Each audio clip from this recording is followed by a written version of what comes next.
Probably before I can even remember. There was just, every time we turned around, someone was trying to mess with me and my sister. So very, very young, we started getting abused. Do you remember when it stopped? When I left home. I left home. I started running away when I was... My so mom you would tell them what was happening? Sometimes they because I knew they were taking me back there, I wouldn't say anything. Like I said, it was a different time. I'm 46, so back 30 years or more ago, you just didn't tell. You didn't, you know, my mom said what goes on in her house stays in her house. So did you tell her? What's up, YouTube? Go ahead and smash that like button. Also, if you like the video, share. It helps to spread it in the algorithm. Now back to the content. What's up, YouTube? Atlanta Street Interviews out here with another one. So we got a young lady with us today. How you doing today, miss? I'm doing good. All right, all right. So are you homeless? I am. Okay. And so how old are you? I'm 46. 46. All right. And so how long have you been homeless?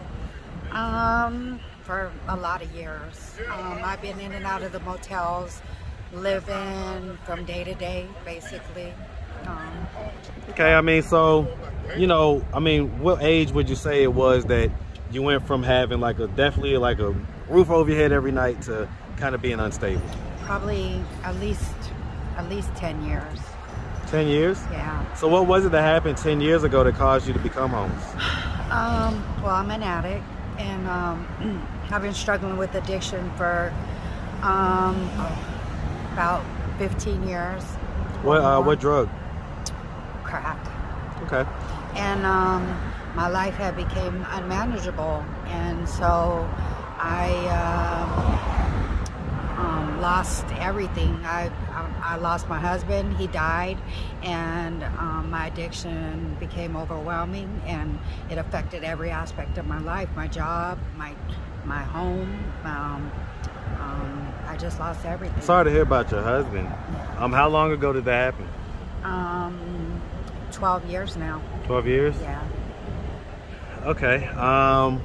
So you were married. Do you have any kids? I do. We have a son together. My son was 10 when his father passed away, and he's going to turn 23 this year. So. Okay. Yeah. Okay. And so I mean, who does he live with, or like, how's his life going right now? Well, now he's grown. He's actually turned out pretty good for being having such turmoil and tragedy in his life. He's about to own his own business. He has a child of his own now. He's actually, like, I am so grateful that he is not, I'm not going to say he hasn't been affected, but he hasn't carried on the traditional way of kids coming up with the things that he's had to face, the tragedies. No doubt. I understand. Mm-hmm. All right. And so what age would you say was the first age that you ever smoked crack? 24. 24? Mm-hmm. And so what was it that made you smoke crack at 24? Because, you know, at that point, we kind of knew in our community, like, what crack was, what it did. So what was it that made you smoke crack at 24? So, my husband was an addict, and just really, like, following what, you know, I wasn't given good guidance as a child. And my mother was, I think she was addicted to men, and I didn't have a good role model as to how a man really is. I love my husband, rest in peace, and I don't blame him, but because of his bad behaviors, I followed his lead, and he was using, and I started using with him. Okay. All right. So I mean, so let's just start from the beginning. So where are you from? I'm from Ohio. What part of Ohio? I'm from Youngstown. But Hey man, Shout out that Youngstown, Ohio, man. Buck. Shout it out, man. Hey, listen, man. Shout out the whole Ohio, man. Right. Cleveland, Youngstown, Cincinnati, man. Columbus, Definitely that natty, man. Yeah. I had a whole team of guys up in Cincinnati. It's just so cold up there. And, hey, man, that's the whole the Midwest is crazy, man, because it's brutal winters and brutal summers. Yeah. It's like you get the worst of both. So. But I've been in Georgia for almost 30 years now, so Okay. I'm definitely I done earned my peach Oh rights. yeah, you a Georgia peach. You're a Georgia Earned my peach at this point. rights, so. All right, so I mean, so growing up in Ohio, did you have both your mom and your dad in the household? Well, for the first part of my life, I did, but it was very tumultuous. My mother and my father, they fought all the time, so, and my father was abusive, and to my mother, not to us kids, but I only have a sister, but, and then my mom, after my mom had enough of getting hit on, she left, but my father stayed in our life. He just wasn't in the household. Okay. What age was that he left? About 5. About 5. About Okay. 5. Okay. Mm-hmm. And you say your mom was seemingly kind of addicted to men after that. Yeah, I think even prior to that. Was your mom white or black? My mom was white. White? My dad was black. Dad was black. And so, did she have proclivities to deal with black guys? She did. Prior to me and my sister, I'm the youngest. My sister's just a year older than me. She had white men, but I think she got a taste and never went back. So the old once you go black, you never go back. All right, all right. Fell in really well. Okay, all right. And so I mean, growing up, I mean, did you like go to high school? Did you graduate? I did not. I got married very early. My husband had passed away. That was actually my second husband. I was married at 16, had a baby at 16. So how old was the guy? He was like 6 years older than me. We had a long marriage as well. We were married for 7 years. So why'd that marriage dissolve? Because we were just young. I think we were just too young, and as we grew, we knew that we were just too young to be married. I mean, was there like any infidelity or anything like that? No, not until after we were separated. But so he was from Mexico, and they're very, I hate to say it, but they're very prejudiced people, very racist people, and it was hard to deal with that and be married to a Mexican, and I have black in me, and he was prejudiced, but I don't look like it. So he would like, I don't see you like that, but like dealing with that. So that for me, so he would be saying a bunch of racist stuff. Yeah, he would say a lot. I mean, so why'd you marry him? I mean, I didn't know he was like that when I married him. We were only together for like a year, and I really didn't realize that it affected me the way that it did. And you say he was 6 years older than you? Yeah. And you was 16? So I was 15, and he was 20. So about 5 years older than me. Okay, all right. I mean, okay, so you did get married pretty young. I did. And so, so you guys got divorced. And so when did you marry your second husband? I married him when I was 22.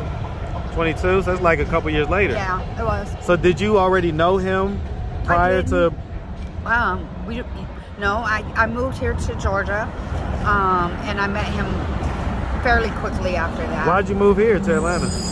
Well, my first marriage ended, and I was getting in a lot of trouble as a result of that marriage. I came from a small area, and so everybody knew everybody, and I was very, possessive and very controlling, kind of, like very young, immature, and so he started messing with a young lady, and I was friends with her prior to, them messing around, and so she knew that was like, my husband, and so even though we weren't together anymore, it affected. So what did you do? I would try to beat her up. I would mess with her car. I was doing all kinds What of was stuff. like the craziest thing you did?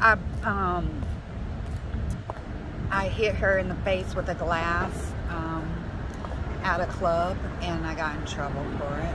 You got like arrested? I didn't get arrested, but I got a ticket, and I had to go to court about it. What type of glass? Like a beer bottle or something? Like a tumbler, like a like get a a glass. drink. Wow. Yeah. You hit her in the face? Yeah, I Did the I glass felt- break? Yeah, her face broke, her mouth broke. Like it was bad. I feel so terrible about it now because I'm not a violent person, and you know, I don't even like to see violence. So to do something, I was a little, you know, under the influence, and she said something to me. What did she say? She called me a bitch. And I was actually talking to my husband, and you know, she got mouthy, but she never got mouthy when a whole bunch of people were, like, I think she got... And so this was your former friend? It was someone I have befriended. Actually, it's crazy because her old man and my husband, they were friends. So, and she didn't have a lot of friends. So my husband asked me to, like, you know, befriend be her. friends with her. And so I felt like, you know, and then I did. And she didn't have a lot of people that were her friend. So I protected her. Like, I told her, I'm not gonna let nobody mess with you. And, you know, I would take her around with me. We had a thing we called cruising, and my husband kept me in a nice car, you know, rims, stereo, all that. So and you was living? Yeah, I had a good life. You was like young and just kind of like I did. I was doing your thing.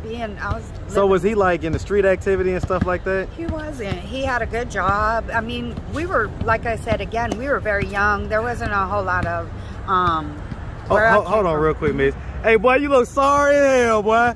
Boy, you look sorry as hell, boy. Boy, you don't go ahead on with that. Well, that's that discount version of Allen Iverson, boy. hey, that's that hot sauce. That's that not sauce. hey, I love it though, man. Hey, listen, man. Hey, down, shot, cashy. That's it, just like that. Hey, like man. that. Hey, look. Hey, you want to shout it out, man? You on YouTube right now? My name is Mo the Angel. 3 separate words: M-O space T-H-E space A-N-G-E-L. Capital M, capital A. Nice to meet you all. Hey, M-E-E-T. man. I hope everyone has a blessed day. You know, K-N-O-W. Be well, be safe, be happy, and all of that good stuff. Hey, brother, I love your energy, man. Be well out here, all right? Thank you. My guy, man. I love it, man. I'm so sorry to interrupt. Popping now. All right. Okay, so I mean, do you think that they was messing around before you guys broke up?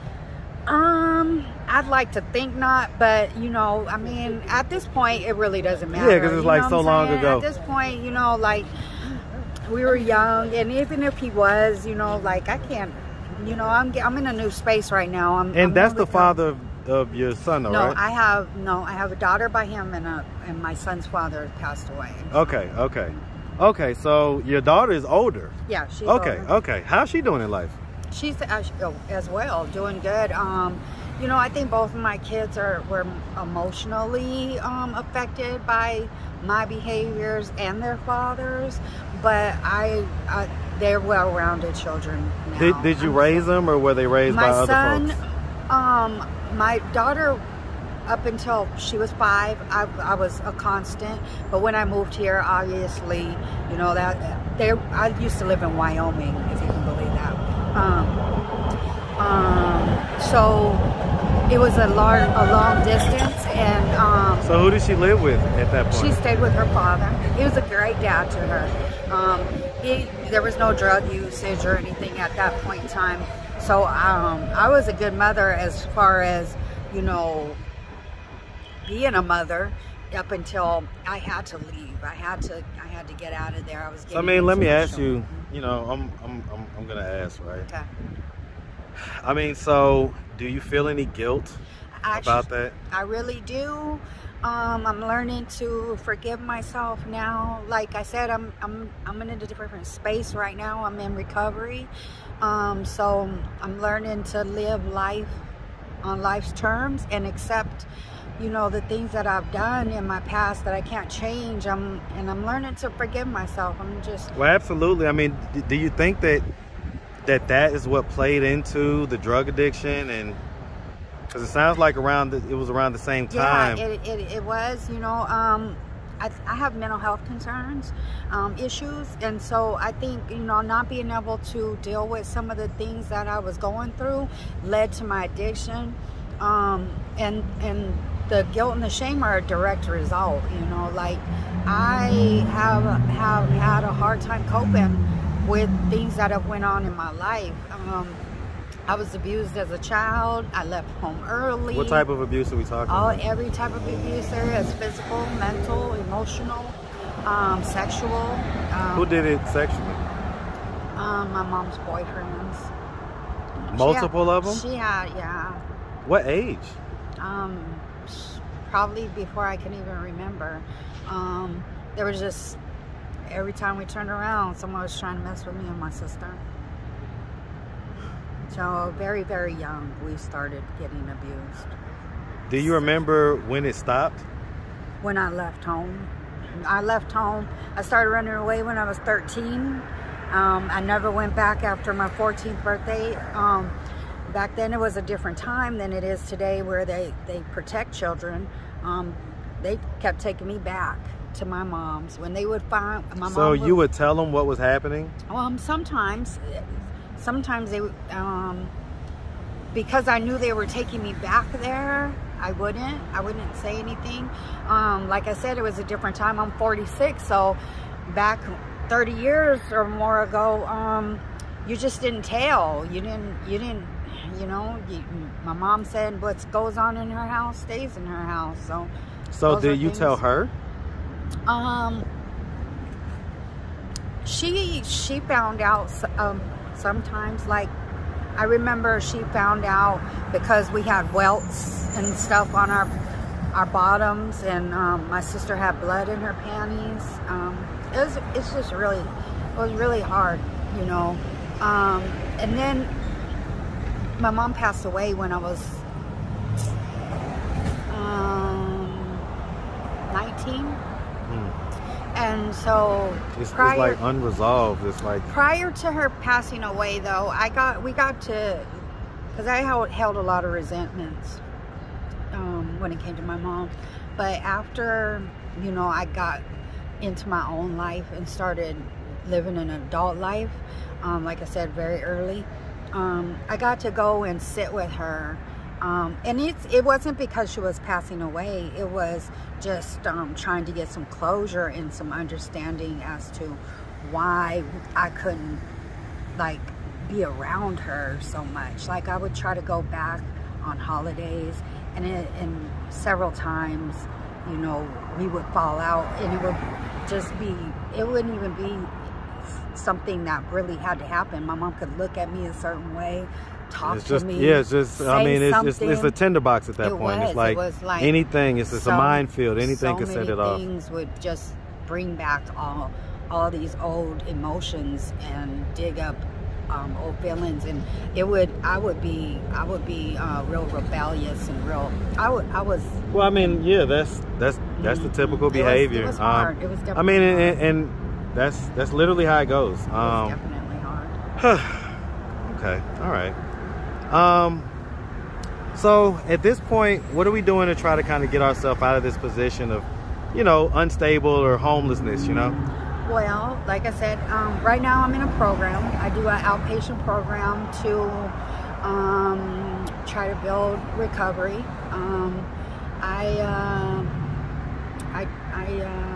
You know, like, I'm definitely dealing with my mental health issues.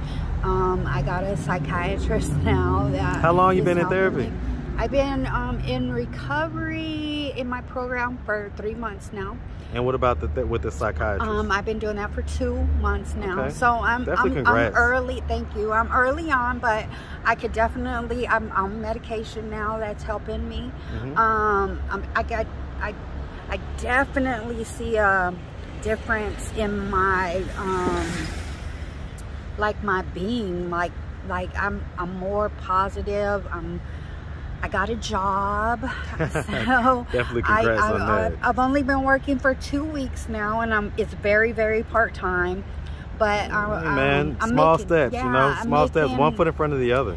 Right now, I don't have a resolution or anything, but I definitely have a theme, that's, you know, just progress, not perfection. I say it all the time, man. I do. Progress over perfection, man. Right, and I'm trying to definitely protect my peace.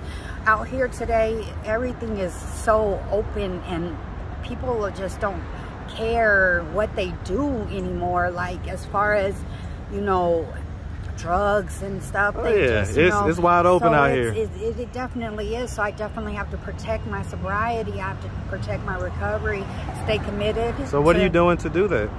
I go to my classes. I go to my meetings. How do you stay away from the stuff out here, though? You know, I keep my nose to the ground, man. I stay focused. I'm really just, you know, like keeping my time built up, you know, staying out these playgrounds. I changed everything about my life, you know. I don't even have the same phone no more. I don't have access to any of my old accounts. So that definitely helps, you know, to stay away from things. And just being reminded and staying grateful, being reminded that every day is a gift. Man, I tell you what, man, it is the best blessing every day just to wake up. It is. So, all right, well, listen, miss, you know, if anybody out there wanted to reach out, help, or donate, do you have a way they could do that? Do you have social media, Cash App, anything like that? I have Cash App. Okay. And the phone number, I can give the phone number of the Cash App, and it's 470-221-4441. And anything that anybody would be willing to, you know, help out is greatly appreciated. I take MARTA everywhere I go, so, you know, keeping that MARTA card. Yeah, that's an expense. I'm just, you know, I'm grateful. What name is gonna come up when we put that phone number in? Is it gonna be your name or somebody else's name? It's my roommate's name. What name is that? It's Clinton. Okay. Or it might say something with the word Clint in it. He's been a blessing to let me sleep on his couch since I've been in recovery these last few months. Are you guys like romantically involved? We're not. He's just been a very good friend, an advocate, someone who's just been a blessing to, you know, feed me, you know, make sure I have a... Hold on.